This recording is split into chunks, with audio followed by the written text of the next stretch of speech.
Qué pena con Yasmín Esquivel. Bueno, Yasmín Esquivel. ¿Qué ando pensando?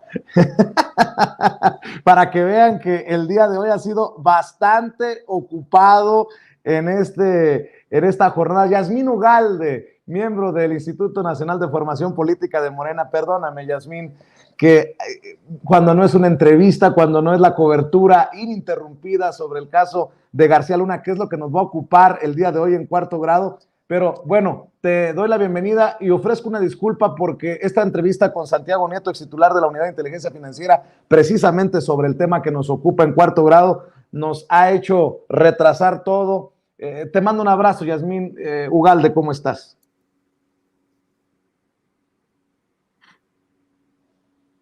Hola, hola Vicente, ¿cómo estás? No, pues nada, no te tienes ni que disculpar ni nada. Entendemos perfectamente que estas cosas pasan, sobre todo cuando hay programas en vivo. Pues agradecerte, estoy muy contenta de volverte a ver casi. Tenía varias semanas que no te veíamos.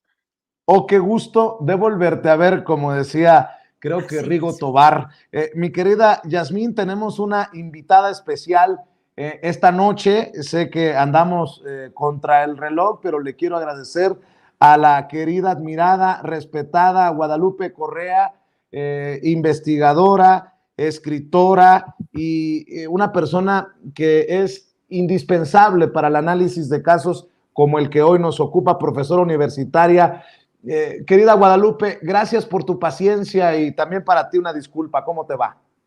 No te preocupes, pues muy contenta aquí de estar, Vicente, en Sin Censura, en Cuarto Grado, y poder hablar de estos temas que me parecen fundamentales, ¿no? Este juicio que seguramente será espectacular en la sociedad del espectáculo, pero que tiene implicaciones importantes para entender la política mexicana, ¿no? Y algunos personajes que todavía sobreviven en esta, pues, en estos espacios políticos, ¿no? Querida Guadalupe, ¿por qué no empezamos hablando del impacto que tiene y que puede llegar a tener este que consideran algunos el juicio del siglo? Porque pues no es García Luna, no es Calderón, que ya de por sí es mediáticamente importante, sino ir a lo profundo de esta red de corrupción, si así se demuestra, que gozaba de impunidad en gobiernos anteriores. Sí, claro que sí, Vicente. Mira, esto me parece importante porque este tipo de juicios, este juicio se desarrolla en los Estados Unidos. Y esto, pues, nos lleva a pensar en otras dimensiones.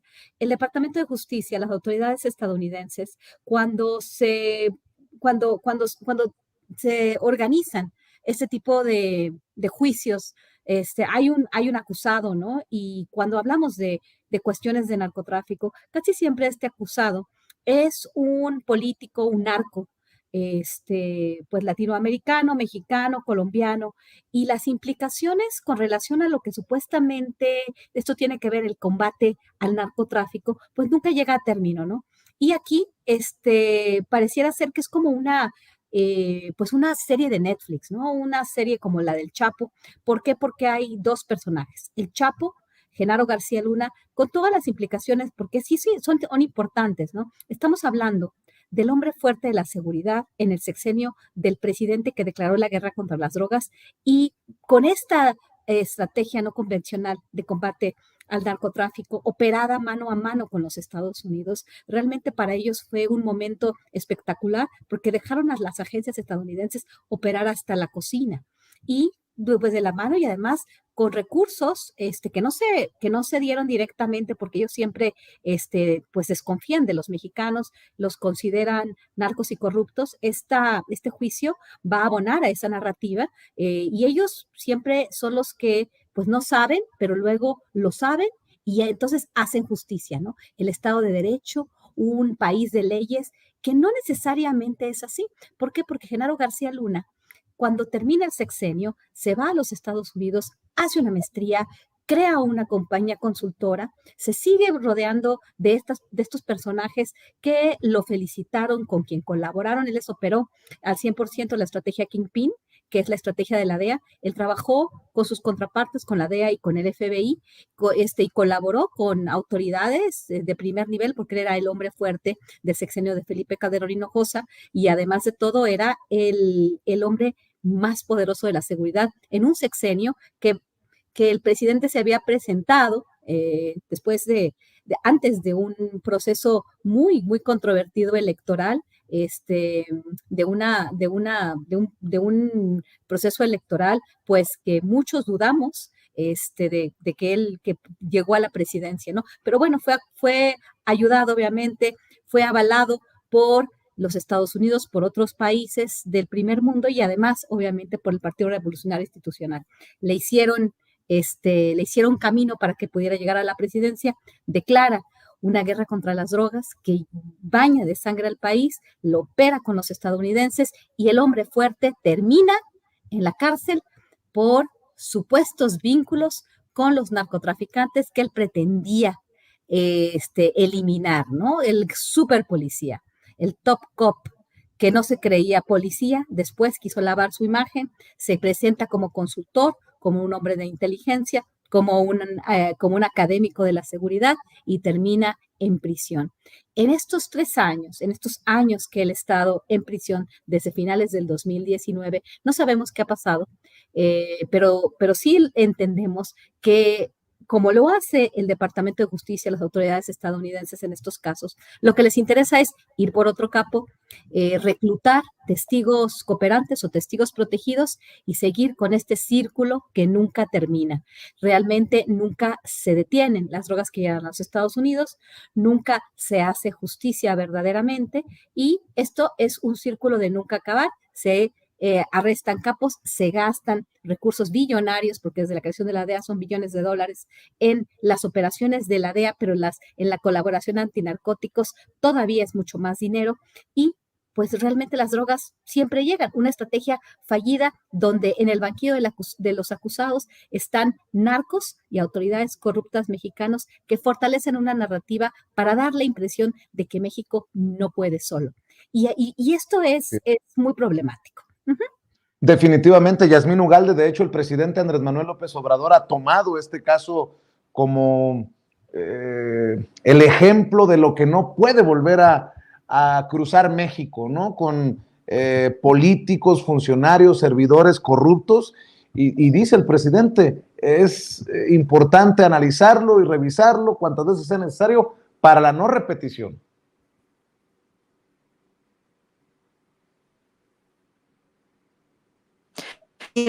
Lo ha mencionado ya en algunas ocasiones, no solamente como la no repetición, sino, y justamente lo hemos hablado con Guadalupe, porque he de decirles, ella no lo platica, al parecer no ha platicado de ello, pero ella justamente son sus áreas de especialidad, ¿no? Estas, y ha escrito sobre el personaje de García Luna, porque si bien es un personaje que logramos ubicar en el sexenio de Felipe Calderón con todo ese poderío, él ya era un hombre con mucho poder previamente y sigue teniendo poder después de Felipe Calderón. Y es justamente, es decir, este señalamiento que hace Andrés Manuel López Obrador, no solamente de lo ocurrido en momentos donde justamente tuvo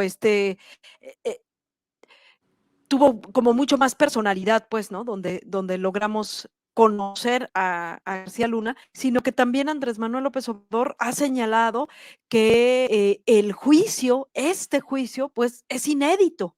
No hemos visto cosa similar y que hay que estar muy pendientes de ello. De hecho, hacía un señalamiento a que no hay un seguimiento formal, no hay una investigación periodística al respecto de lo que está ocurriendo en el juicio, ¿no? Entonces, me parece singular que podamos irlo rescatando desde distintos espacios, no solamente para que no vuelva a ocurrir en el gobierno, sino estar muy pendientes de lo que va a ocurrir también en este juicio, ¿no? Así es, y creo que desde el punto de vista político es interesantísimo analizarlo, no solamente desde el punto de vista judicial, legal, Guadalupe Correa, porque Genaro García Luna significaría pues la falta de autoridad moral de los más férreos críticos del presidente Andrés Manuel López Obrador, los expresidentes Vicente Fox y Felipe Calderón. ¿Con qué autoridad moral van a opinar o reclamar o exigirle al presidente cuando tenían todo este cochinero? Y una de dos, como lo dijo hoy el presidente en la mañanera, o no se dieron cuenta o de plano eran cómplices, pues. ¿Por qué? Porque Genaro García Luna no se hizo en el sexenio de Felipe Calderón Hinojosa. En el sexenio de Felipe Calderón Hinojosa tuvo acceso a cuantiosísimos recursos, presupuestos para supuestamente él generar una nueva policía, hacer una reforma policial. Él ya tenía un libro donde pues planteaba su idea, centralizar el control de las policías, él como secretario de Seguridad Pública. Y bueno, realmente él era, como bien dijo Yasmín, yo coautoré un libro que se llama Las 5 vidas de Genaro García Luna, que surgió a partir de otro libro también coautorado con el mismo autor, Tony Payán.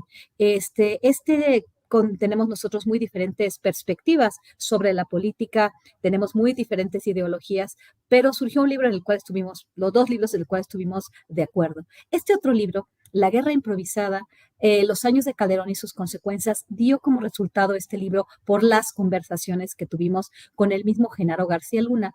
Sorprende el cinismo, sorprende esta arrogancia y esta soberbia de aquel que no reconoce ningún problema, ningún error, cuando todo está en sus narices de que las cosas no se hicieron mal, se hicieron pésimas, cientos de miles de muertos, decenas de miles de desaparecidos en el país, un país que requiere de más cuerpos de las Fuerzas Armadas porque la misma dinámica generó grupos paramilitares criminales armados hasta los dientes. Fue una cuestión tan compleja, pero Genaro García Luna no se hizo en el sexenio de Felipe Calderón. De hecho, tuvimos la oportunidad para el libro de La guerra improvisada, en los años de Calderón y sus consecuencias, de hablar con muchas personas que estaban relacionadas directamente con Felipe Calderón, que le dieron asesoría, que operaron la estrategia, la diseñaron, Eduardo Medina Mora, obviamente el mismísimo Genaro García Luna,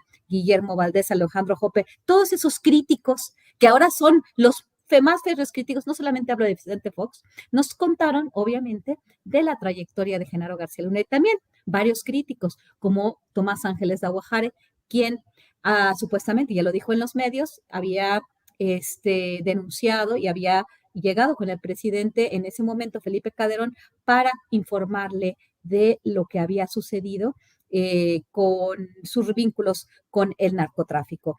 Este tipo de rumores, de testimonios que no permearon más allá, que nadie quiso creer, el presidente ni los estadounidenses que colaboraron con él, no era una cosa nueva, era una cuestión que ya se venía diciendo desde que él creó la AFI.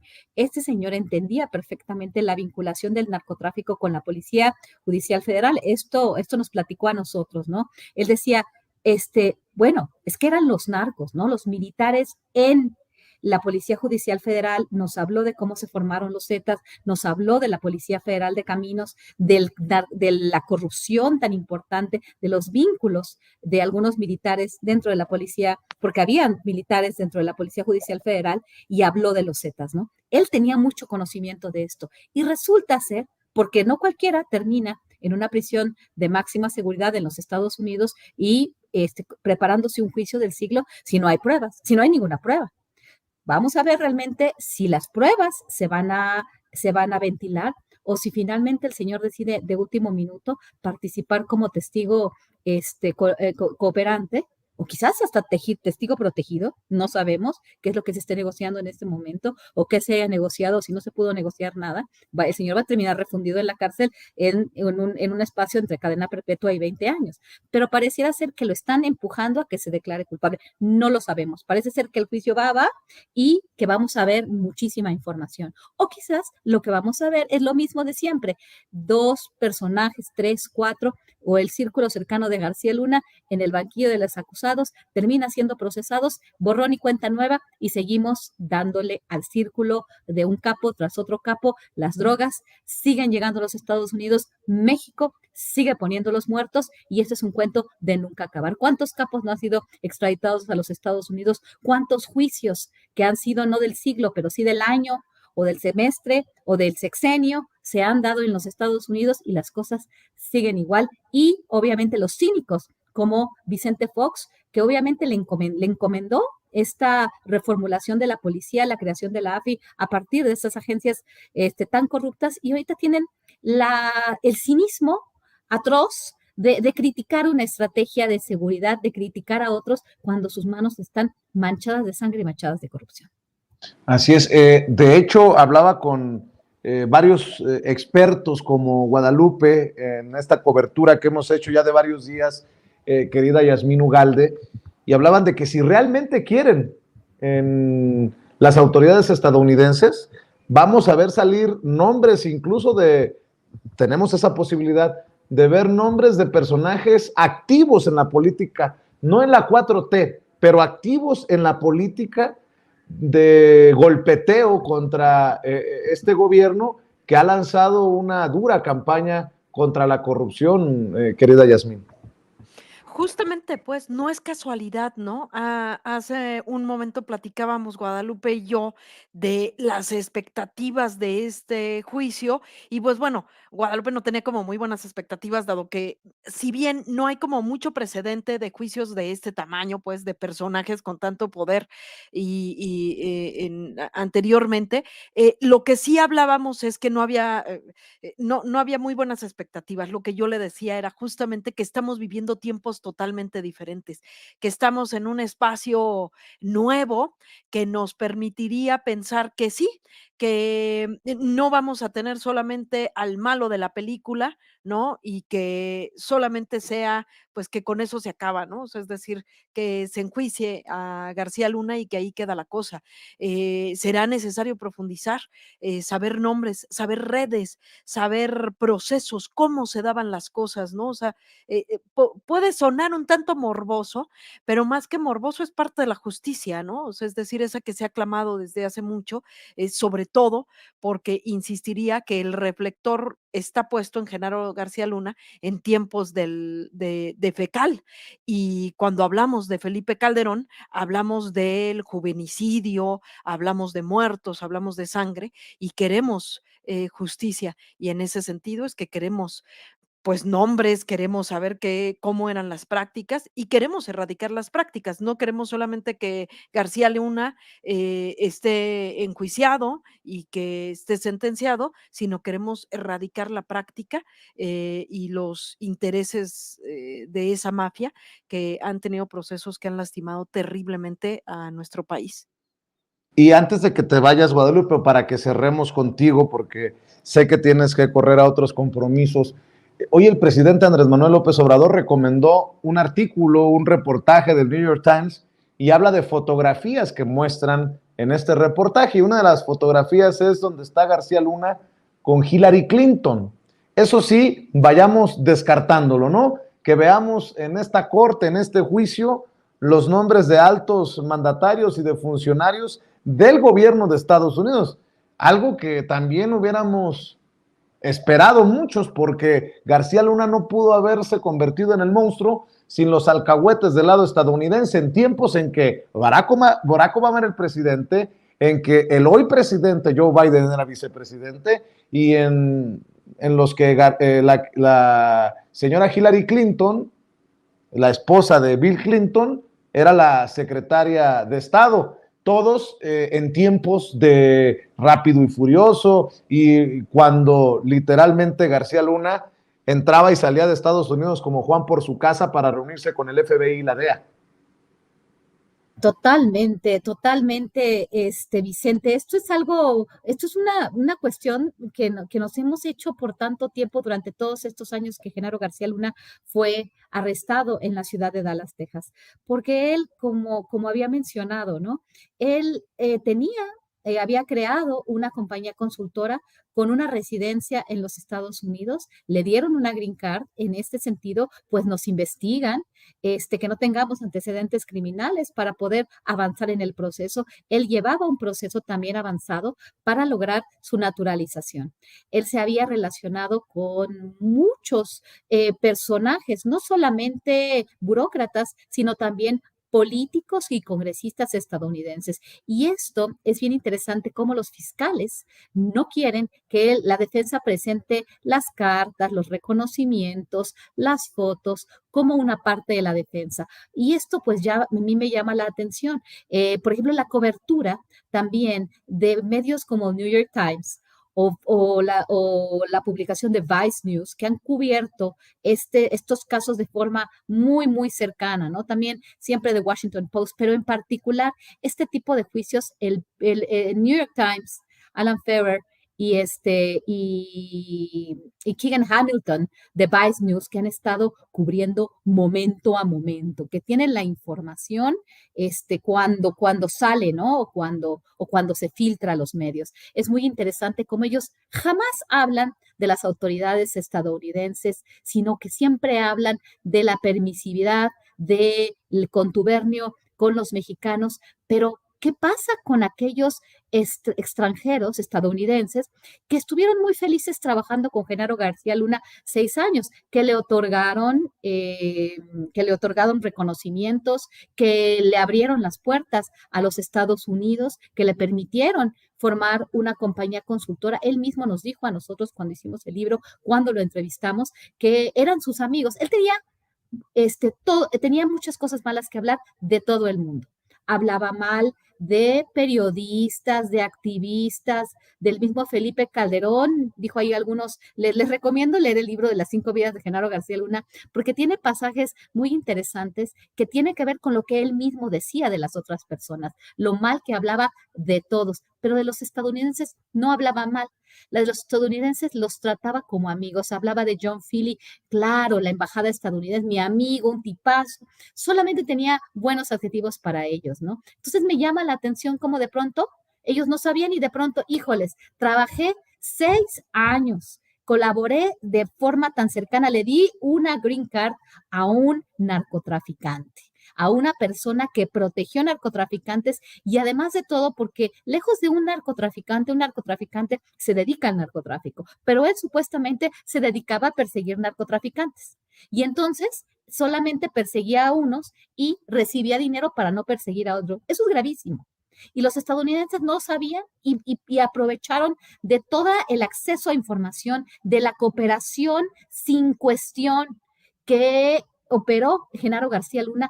Fue el empleado perfecto de los estadounidenses, sus amigos, un arribismo, una aspiración, la de Felipe Calderón y la de Genaro García Luna. Les recomiendo realmente, no porque nosotros escribimos el libro, pero tiene pasajes bien interesantes donde habla de esta aspiración que tenía Felipe Calderón cuando fue a Harvard. Ahí empieza él a querer ser estadounidense, a quererse les acercar, y los estadounidenses dándole reconocimientos, fotos en todos lados, el presidente que nos va a dar acceso a lo que nosotros siempre querimos tener acceso. La DEA, por ejemplo, y esto quisiera recalcarlo porque es bien importante, no es una agencia antinarcóticos, y si lo fuera, es la estrategia más fallida de todo, perdón, la agencia más fallida de todas. Es una agencia fallida y una estrategia fallida la de Estados Unidos, pero parece que ellos, con el pretexto del narcotráfico, mantienen el control geoestratégico de los recursos y el control geopolítico con las agencias y la presencia en el territorio, por lo menos en el hemisferio, para consolidar lo que es la doctrina Monroe, América para los americanos, y presiona a los diferentes gobiernos, sacar inteligencia, entender cómo están las cosas a nivel del territorio, y nunca realmente entender cómo funciona la red de narcotráfico para desmantelarla, porque hoy por hoy, como dije anteriormente, más drogas que ningún otro tiempo de la historia entran a los Estados Unidos y tenemos más muertes por sobredosis que en ningún otro momento. Estas imágenes que son escalofriantes de las calles de Skid Row, de Los Ángeles, San Diego, San Francisco, la Tercera Avenida en Seattle, Washington, ¿cómo se llama? La capital del estado de Virginia, también en Kensington. Nada más ponemos estos nombres y aparecen muchas imágenes, pues, escalofriantes. Pero eso sí, vamos viendo quién protege al narco, que viene otro narco. Es un espectáculo y es una hipocresía masiva, ¿no? Y también los juicios. En los Estados Unidos, una gran hipocresía. Juicios como NXIVM, juicios como el de Ghislaine Maxwell, donde solamente hay villanos. Y las redes y los clientes y las élites y quien se hace ricos y el Big Pharma y los bancos y el complejo militar industrial y los que hacen las armas, esos se quedan muy tranquilos. Ellos dan las armas, ellos también vuelven a dar las armas, le dan las armas a los criminales, se les vende a los criminales y ellos mismos les venden las armas a los gobiernos que van a luchar la guerra contra las drogas. Esto es una cuestión tan delicada que este tipo de juicios y este tipo de coberturas por parte de la prensa internacional solamente nos dirigen a ver quién es el malo mexicano narco para replicar las series de Netflix.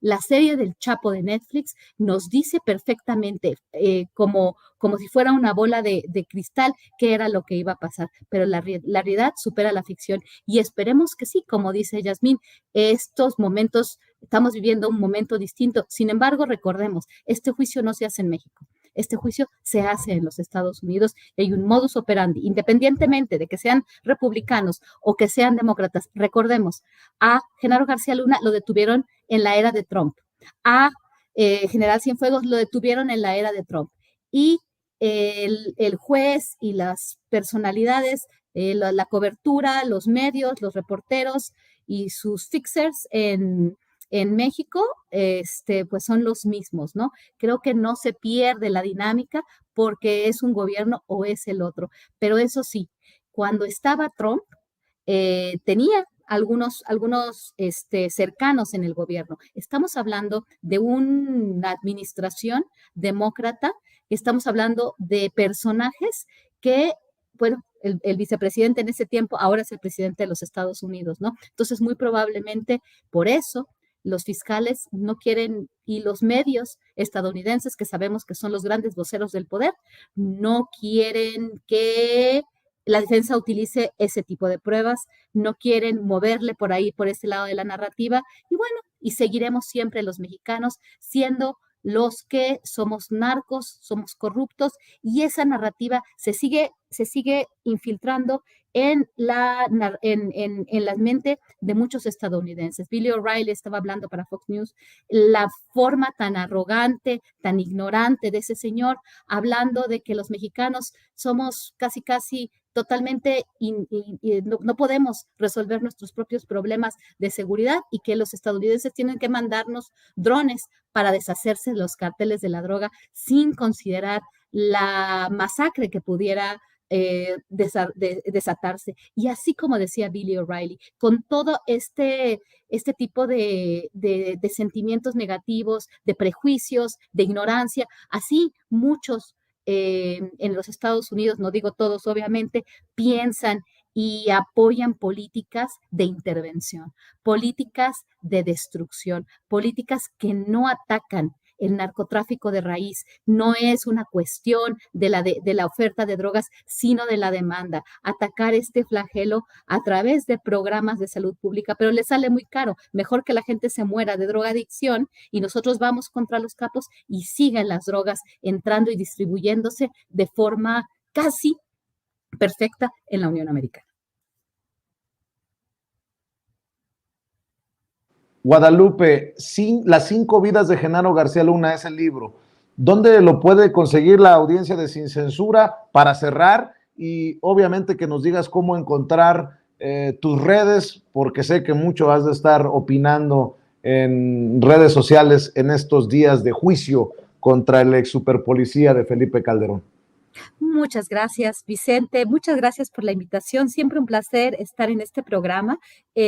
Bueno, el libro de las 5 vidas de Genaro García Luna es un libro gratuito, accesible al público por parte del Colegio de México. El Colegio de México en su biblioteca digital da acceso a este libro, también en Amazon, y ahí sí parece ser que le pusieron ahí por la cuestión de la distribución, pero puede ser Amazon o el Colegio de México. La editorial es el Colegio de México, Las 5 vidas de Genaro García Luna. El otro libro que estaba yo recomendando es Tony Payán, Guadalupe Correa, también.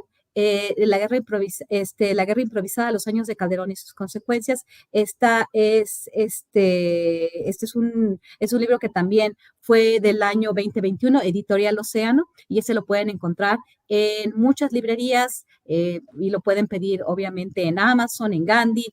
Está ampliamente accesible, ¿no? Son libros que van muy de la mano y nos enseñan lo que sucedió en los años de Felipe Calderón, porque no podemos pensar que solamente es García Luna.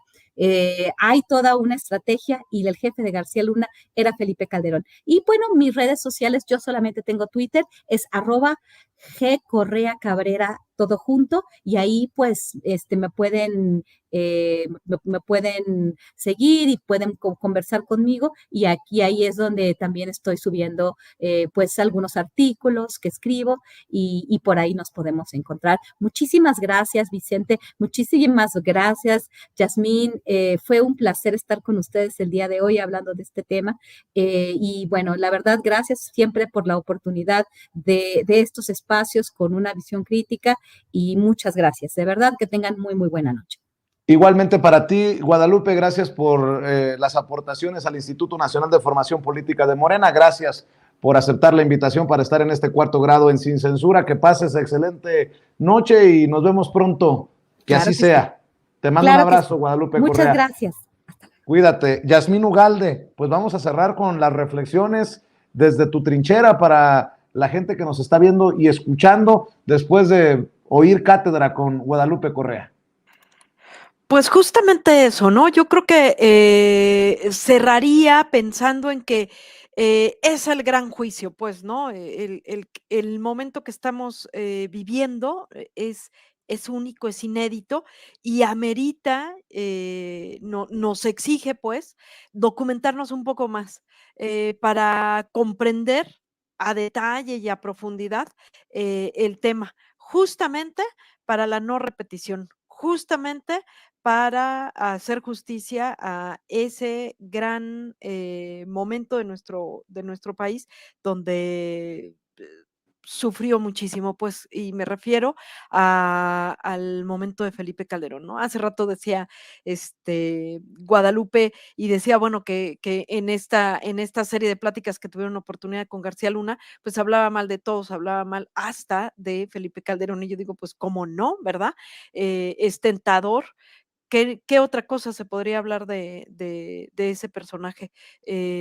Pues la invitación, como siempre, desde el Instituto Nacional de Formación Política es a orientar nuestros esfuerzos, a profundizar un poco más a lo que hemos dicho aquí, elevar el nivel del debate y profundizar con personalidades como la que tuvimos el día de hoy, que nos invitan a conocer su trabajo, que tiene que ver con una investigación muy amplia, muy seria y de muchos años atrás. Mi querida Yasmín Ugalde, gracias por aguantarme en un día tan lleno de noticia. Les mando un saludo a todos en el Instituto Nacional de Formación Política de Morena y aquí estamos para la próxima semana en otro cuarto grado. ¿Por qué no cerramos con la invitación a las redes del instituto? Así es, como siempre, les invitamos a seguir los contenidos que propone el Instituto Nacional de Formación Política en sus redes sociales, las plataformas Twitter, Facebook, YouTube, y ya saben, esta página que hemos promocionado desde hace mucho tiempo, Morenflix, así como la otra, pero con sentido y garra pues de los chairos, pues, ¿no? Y bueno, pues agradecerte muchísimo, como siempre, Vicente, este espacio, agradecer a tu audiencia y muchísimas gracias. Gracias, Yasmín Ugalde, miembro del Instituto Nacional de Formación Política de Morena, hablando con nosotros sin censura. Gracias, Yasmín. Y bueno,